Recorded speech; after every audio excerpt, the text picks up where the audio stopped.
부활의 팩트체크라는 제목으로 하나님 말씀 전하도록 하겠습니다. 양아진에 있는 100주년 기념교회를 목회하시고 은퇴하신 이재철 목사님의 일화로 말씀을 시작하고자 합니다. 이재철 목사님은 싱어게인 1편의 우승자 이승윤의 아버지로 유명한 분이기도 합니다. 한 번은 이재철 목사님과 성경 공부를 함께하던 암 환자가 치유되는 일이 일어났습니다. 암이 낫는 일이 있고 난 후 그 목사님은 병 고치는 은사가 없음에도 불구하고 여기저기에서 질병을 위해서 기도하는 요청을 받았다고 합니다. 그러나 목사님은 그 모든 것을 거절하였습니다. 어느 날 모 재벌가에서 연락이 왔습니다. 암 환자 자신은 크리스찬이 아니지만 가족 중에 믿는 사람이 있어 연락을 했고 그 가문의 사람 중에 목사님께서 아시는 분이 계셔서 거절할 수 없었다고 합니다. 병실에 들어가 보니 환자는 귀찮다는 듯이 등을 돌려 누우며 목사님의 말씀 따위에는 관심이 없음을 드러내자 병실의 분위기는 너무도 썰렁썰렁했습니다. 그러자 환자의 남편이 부인에게 이야기합니다. 이번 항암제 투여가 끝나면 회복될 것이라고 말을 하며 힘을 내라고 합니다. 자녀들도 덧붙였습니다. 곧 나을 것이라고 어머니를 격려하고 나섰습니다. 이것을 보고 목사님은 그제서야 자신이 할 일을 깨닫게 되었습니다. 돌아 누운 환자의 뒤통수에 뒷머리에다 대고 이렇게 이야기합니다. 부인, 남편과 자제분들이 이번 항암 주사를 맞으면 나을 것이라고 이야기하고 있지만 그 말을 믿으십니까? 부인이 항암 주사를 아무리 맞더라도 부인은 언젠가 반드시 죽게 될 것입니다. 반드시 죽는다는 말에 오히려 부인은 관심을 기울입니다. 고개를 돌려 목사님 눈을 응시합니다. 목사님은 환자의 눈을 보며 저는 부인에게 거짓말하러 온 것이 아닙니다. 이 병이 낫게 해달라고 기도하기 위해 온 것도 아닙니다. 오늘 이 병원에서 얼마나 많은 사람들이 이 세상을 떠나는 줄 아십니까? 죽음이 사람을 부르면 어떤 누구라도 그것을 피할 수 없습니다. 항암 주사를 아무리 맞아도 부인 역시 반드시 죽습니다. 그러자 환자는 눈에 눈물을 글썽이며 그럼 전 이제 어떻게 해야 합니까?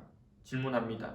그제야 목사님은 모든 사람은 다 죽지만 죽지 않는 길이 있으니 그 길을 제시합니다. 예수 그리스도의 이 땅에 오심, 그분의 삶과 사역들, 그리고 그분의 대속의 죽음, 그리고 부활의 복음을 전하자 그 여자분은 그곳에서 영접합니다. 그 환자는 이 남은 생을 이렇게 병원에서 보낼 수 없다고 하여 퇴원합니다. 그리고 집으로 돌아가 성경 CD를 3개월 동안 들으며 이 땅에서의 삶을 마무리하고 영원한 안식 가운데로 평안하게 들어갔다고 합니다. 전 세계 70억의 인구가 1년 365일 중에 가장 기다리고 고대하며 의미있게 보내는 날이 어떤 날이겠습니까? 아마 크리스마스일 것입니다. 예수님을 믿지 않는 사람이 훨씬 더 세상에 많음에도 불구하고 그들은 예수님의 생일로 지키는 이 날을 특별한 날로 여깁니다. 기독교에서 예수님이 태어나신 이 땅에 오신 크리스마스는 너무도 중요합니다. 그러나 그것보다 더 중요한 날이 있는데 그 날은 바로 부활절입니다. 하나님께서 사람으로 태어나신 날보다 사망 권세를 이기고 다시 태어나신 날이 훨씬 더 중요하기 때문입니다. 오늘이 바로 부활절이며 그것을 기념하는 부활주일입니다. 세상에 그 어떤 누구도 정복할 수 없었던 죽음을 예수님께서는 정복하셨습니다. 그리고 부활하셨습니다. 부활절에는 삶은 계란을 나눠주는데 그 이유가 무엇인 줄 아십니까?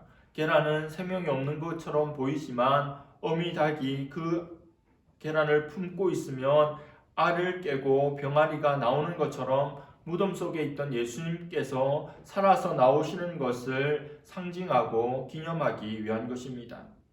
예수님이 죽은 자 가운데서 부활하신 것, 육체적으로 부활하신 사건은 기독교의 가장 중요한 핵심입니다.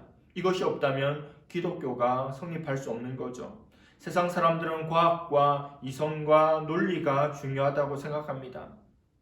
어린 시절 또 청소년 시절 부모님에 의해서 교회를 다니지만 대학에 가면서 비로소 이성과 논리의 세계가 펼쳐지면서 그동안 믿었던 기독교를 버린 이들이 너무도 많습니다.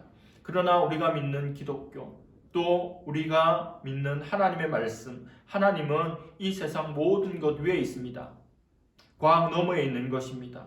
그들이 중요하게 생각하는 과학과 이성과 논리로도 얼마든지 예수 그리스도의 부활을 설명할 수 있다는 겁니다. 그냥 믿음의 영역이 아니라 이성과 논리와 과학으로 접근해도 얼마든지 아멘 할 수 있는 것이 바로 기독교라는 거죠.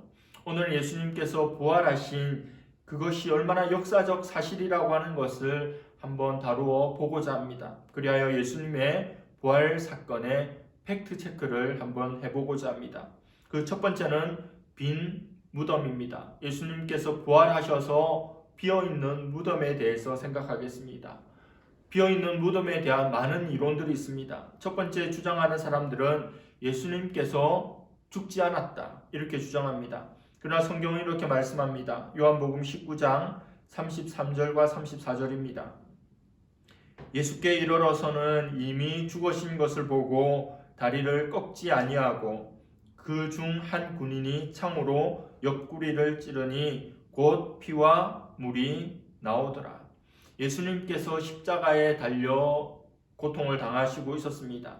이제 곧 해가 지면 안식일이 시작됩니다. 그러면 일할 수 없기 때문에 그 시간이 이르기 전에 군인들은 그 십자가에 달린 사람들의 상황을 체크하러 갑니다.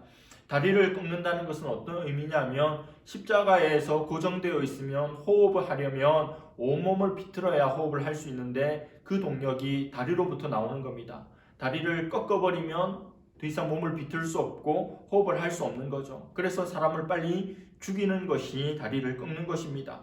다리를 꺾어서 빨리 안식에 들어가려고 군인들이 왔는데 이미 죽어 있는 겁니다. 예수님이 이미 돌아가셨기에 굳이 다리를 꺾을 필요가 없는 거죠. 죽어 있는데 죽이기 위해서 다리를 꺾을 필요가 없는 겁니다.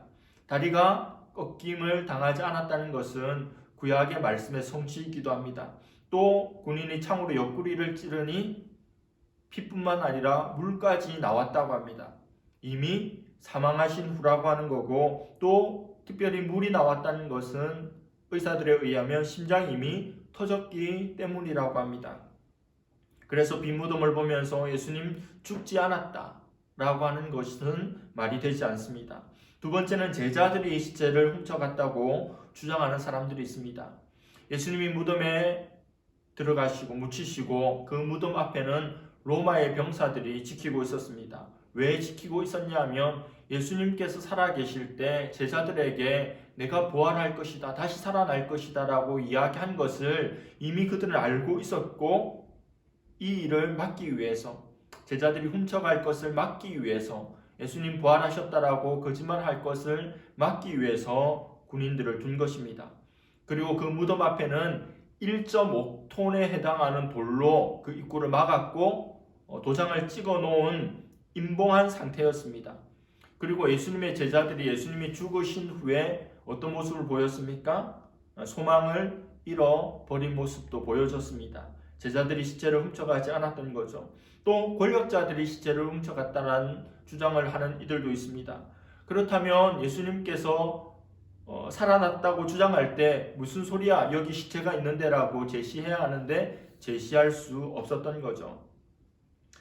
그럼 이번에는 도둑들이 시체를 훔쳐갔다고 주장하는 사람들이 있습니다. 요한복음 20장 1절에서 9절 예수님의 죽으심에 대한 말씀들을 살펴보면 예수님이 무덤에 계시지 않았다는 증거 중에 가장 매력적인 세마포에 대한 말씀이 있습니다. 6절, 7절, 8절에 보면 시몬 베드로가 무덤에 들어가 보니까 세마포가 놓여 있었는데 이 세마포는 시체를 쌌던 것입니다. 이 세마포가 어떻게 놓여 있었냐 하면 7절에 보니 쌌던 대로 놓여 있었다고 합니다. 예수님의 시체를 쌌던 그대로 놓여 있었다는 거죠. 예전 성경에는 객혀 있었다 되어 있습니다. 개어져 있었다는 뜻이 아니라 그대로 고체가 증발하고 그 세마포만 사뿐히 놓여져 있는 상태가 됐다라고 하는 거죠. 그때서야 무덤에 먼저 갔던 다른 제자들도 들어가서 믿었다는 겁니다. 무엇을요? 예수님께서 부활하신 것을, 예수님께서 하신 말씀을 믿었다는 겁니다. 나비가 고치 속에 있을 때 그 고치를 찢고 하늘로 날아오를 때 그냥 그 빈 껍질이 있는 것처럼 예수님의 세마포가 그렇게 있었다는 겁니다. 예수님께서 빠져나가시고 그냥 그 상태대로 놓여져 있었다는 거죠. 이 놀라운 장면을 볼 때 제자들이 놀라지 않고 믿었던 이유는 무엇입니까? 예수님께서 하신 말씀을 기억하고 예수님께서 부활하셨구나 생각했다는 거죠. 도둑들이 만약 훔쳐갔다면 이런 일이 있을까요? 도둑들이 훔쳐갔다. 말이 되지도 않지만 군사들을 제압하고 1.5톤의 돈을 밀어내고 도둑들이 훔쳐갔다. 굉장히 쫓기고 또 긴급했을 겁니다. 그러면 세마포 있는 채로 그대로 시체를 훔쳐갔거나 세마포를 꼭 제거하고 싶었으면 칼로 찢어버리고 그것을 훔쳐갔을 텐데 그렇지 않은 채 그대로 쌌던 대로 세마포가 고스란히 있었던 거죠. 그래서 예수님의 빈 무덤을 보면서 우리는 예수님이 부활하셨다 믿지만 그것을 부활하신 것이 아니라고 설명하는 모든 것들이 이성적, 논리적, 합리적으로도 이렇게 대항할 수 있는 겁니다. 두 번째는 제자들에게 예수님께서 나타나셨습니다. 이러한 모습을 보면서 제자들이 환각 상태였고 환상을 본 것이다 라고 주장하는 이들이 있습니다. 환상은 실제로 존재하지 않는 것을 내가 분명하게 지각하는 것을 말합니다. 환상을 어떤 사람들이 보게 되는 겁니까? 극도로 긴장하거나 상상력이 풍부하거나 쇠잔에 있거나 신경질적이거나 병을 앓고 있거나 마약을, 약물을 복용한 사람들이 환상을 보는 겁니다. 제자들이 환상을 볼 수 있는 수준의 사람들입니까? 제자들은 어떤 이들입니까? 매우 건장한 어부 출신의 제자들입니다. 의심 많은 세리도 있습니다. 도마 같은 사람들도 있었죠. 이런 사람들이 환상에 빠질 일이 없는 겁니다. 환상을 보고 환각을 일으키는 사람은 또 갑자기 그것을 중단할 수가 없습니다. 예수님은 부활하시고 6주 동안 총 11번 제자들에게 나타나셨습니다. 이 모두가 환상일 수 없죠. 그리고 예수님께서 승천하시고는 더 이상 제자들에게 나타나지 않았습니다. 얼마나 많은 사람들이 예수님을 보았습니까? 550명 넘는 사람이 부활하신 예수님을 보았습니다. 그들은 예수님을 만졌습니다. 예수님과 함께 먹기도 하였습니다. 이 모든 제자들이 본 것이 환상일 수 없는 거죠. 환상이라는 것, 환각이라고 하는 것은 굉장히 주관적인 겁니다. 마치 유령을 보는 것 같죠. 누가복음 24장 37절 43절에 의하면 예수님은 제자들이 만질 수 있었고 또 예수님은 구운 물고기를 드셨고 또 제자들을 위해서 조반을 아침 식사를 준비하기까지 했습니다. 사도 베드로는 사도행전 10장 41절에 이렇게 말씀합니다. 그가 죽은 사람들 가운데서 살아나신 뒤에 우리는 그와 함께 먹기도 하고 마시기도 했다. 제자들과 긴 대화를 나누기도 했고 하나님 나라에 대한 많은 이야기들을 또 가르치시기도 하셨습니다. 제자들에게 나타나신 것을 환상이다. 그들이 환각을 경험한 것이다. 말할 수 없습니다. 예수님의 부활의 결정적인 증거 세 번째는 제자들의 순교입니다. 사람에게 있어서 가장 중요한 것은 자기 목숨이죠. 목숨을 잃어버리면 나머지 모든 것들은 아무런 의미가 없습니다. 예수님이 실제로 죽었다가 살아나시는 부활을 하지 않았다면 그 예수님을 위해서 순교할 제자가 누가 있겠습니까? 바돌로메는 피부 껍질이 다 벗겨져서 죽임을 당했다고 합니다. 도마는 인도에서 톱에 그의 몸이 다 쓸려서 순교를 하였고 그를 기념하는 교회도 있습니다. 아브라함 링컨이 말하기를 한 시대는 속일 수 있어도 수천 년을 속일 수 없다. 한 민족을 속일 수 있어도 전 세계인을 속일 수 없다고 하였습니다. 예수님이 부활하신 이 사건, 2000년 전에 있었던 이 사건, 2000년 동안 수많은 사람들이 믿고 고백하고 따르고 있는 것입니다. 예수님의 사건은 예루살렘에서 로마로 또 온 유럽으로 영국에서 미국으로, 미국에서 조선에까지 들어오게 되었고 이 땅에 많은 교회들과 많은 신자들이 있는 것입니다. 그때부터 지금까지 수많은 사람들이 예수 그리스도를 믿는 것 때문에 자기 생명을 내어주는 일들이 있습니다. 또 적극적인 효과들도 있습니다. 예수님의 이 복음, 부활로 인하여 교회가 생겼습니다. 그리고 그 교회가 없어지지 않고 끊임없이 성장했고 퍼져나갔습니다. 그리고 오랜 세월에 걸쳐서 수많은 그리스도인들에게 영향을 끼치고 있습니다. 2000년 전에 죽었다 살아나신 예수 그리스도의 그 복음으로 인한 영향력들이 저와 여러분들에게 또 이 땅에 전 세계 많은 성도들에게 지금도 나타나고 있는 것입니다. 주님께서 갈릴리에서 제자들을 만나신 것은 부활하신 후 세 번째 사건입니다. 요한복음 21장 14절은 이렇게 말씀합니다. 이것은 예수께서 죽은 자 가운데서 살아나신 후에 세 번째로 제자들에게 나타나신 것이라. 사도 요한은 본문을 기록하면서 부활이라는 용어를 사용하지 않습니다. 대신에 뭐라고 합니까? 예수께서 죽은 자 가운데서 살아나신 후라고 표현합니다. 길게 표현하죠. 그냥 부활이라고 말하면 될 것을, 이 한 단어면 될 것을 죽은 자 가운데서 살아나신 후에라고 설명합니다. 요한만 그렇게 할까요? 사복음서의 저자들 모두가 그렇게 합니다. 마태, 마가, 누가 모두 부활이라는 단어를 사용하지 않습니다. 살아나셨다, 죽은 자 가운데서 살아나셨다라고 썼습니다. 헬라어에 부활이란 단어가 없어서 이렇게 길게 설명하는 걸까요? 아닙니다. 아나스타시스라고 하는 부활이라고 하는 단어가 엄연히 존재합니다. 그런데 이 단어를 사용하지 않습니다. 그 이유가 무엇일까요? 부활이라고 하는 단어에 대한 2000년 전 헬라어를 쓰던 사람들의 인식이 오늘날 우리들의 인식과 다르기 때문입니다. 당시 사람들이 부활이라고 하는 단어를 쓸 때, 언급할 때 두 가지 경우가 있었습니다.